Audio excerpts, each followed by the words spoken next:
Welcome back, guys. KKC Productions here, and today we have another video and some other secret surprises going on here. And well, got another vehicle, but I ended up doing a double trade. So it's going to be a Jeep Wrangler JL Unlimited Sahara. Looks really nice.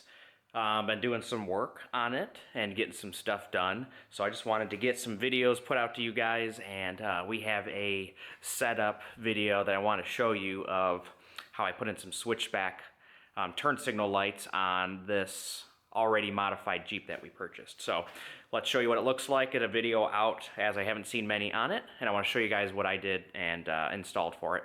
See you guys soon. Here's the vehicle. Do a quick tour. Light bar, lights on it, big lift kit. Just put those on. I didn't have that, just a pain to get in since it's so big. It is soft top.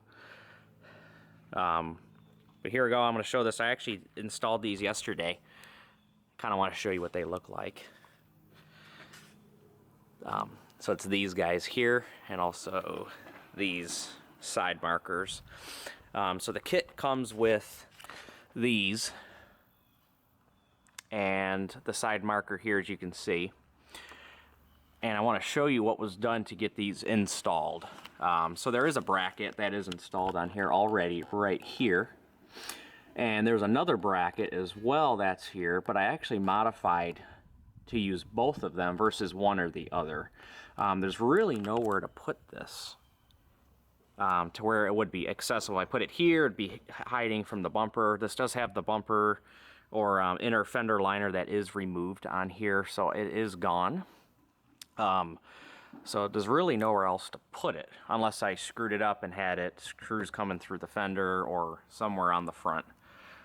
So here, if you come in closer here, you can see the bracket. And I drilled a hole further in here using all of the existing hardware. I didn't need any additional hardware. And I used the screw that's up here and attached it there so you can see the L bracket. So I screwed using the existing nuts and washers included into here. And I used a oscillating tool that you use for trim and stuff. You can trim the bolts. So I trimmed this bolt shorter so I can get this bolt up into the, to hold up the frame here. So not too bad. It looks good.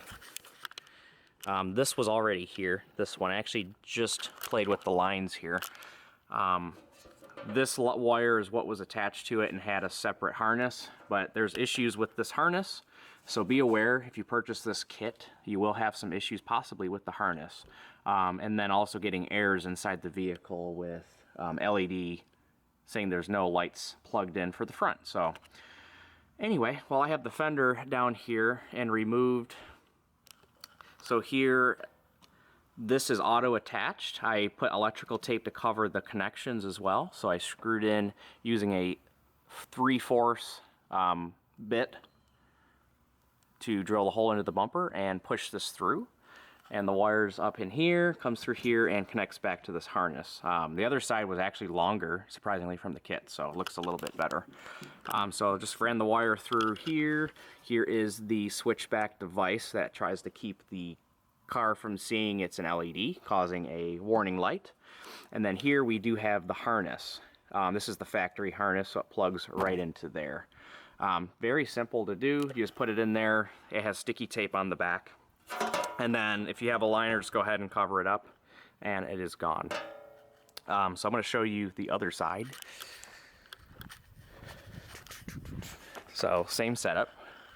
The wire was longer, so you can see I got to hit it behind here and have it taped up as well, so it's hidden. And this is what it looks like when it's all gone, so you can't see anything else different. Same bracket idea. And it worked good.